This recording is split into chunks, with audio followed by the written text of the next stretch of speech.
शुक्रवार को चंडीगढ़ सेक्टर 3 में जजपा की छात्र इकाई इनसो के नए कार्यालय का उद्घाटन किया गया। पूर्व सांसद और जजपा संस्थापक डॉक्टर अजय चौटाला ने रिबन काटकर कार्यालय का उद्घाटन किया।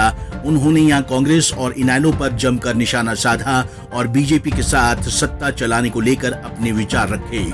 इस मौके पर जजपा के प्रदेशाध्यक्ष निशांत सिंह और इनसो के राष्ट्रीय अध्यक्ष दिग्विजय चौटाला मौजूद रहे।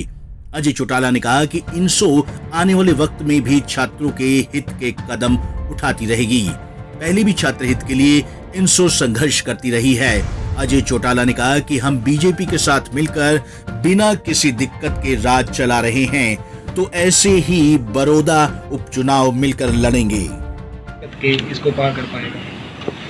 बिना किसी दिक्कत के हम राज चला रहे हैं, तो बिना किसी दिक्कत के इसी तरीके से निकट भविष्य में आने वाले चुनाव को हम आपस में मिलकर के लड़ेंगे। वहीं इनेलो में शामिल हो रहे नेताओं को लेकर कहा कि अनैतिक लोगों के शामिल होने से कोई आधार नहीं बढ़ रहा और निकट भविष्य में होने वाला चुनाव और साबित कर देगा।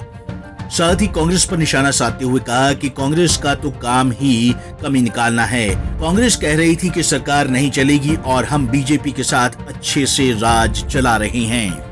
तो कांग्रेस का तो काम है, ये तो ये कह रहे थे कि ये 10 दिन की सरकार नहीं चलेगी, ये गठबंधन नहीं चलेगा, ये मेरा गठजोड़ है, ये पता नहीं क्या क्या बातें करते थे। और आप निरंतर देख रहे हैं कि सरकार बड़ी स्मूथली इसकी सर्व नकार चुकी।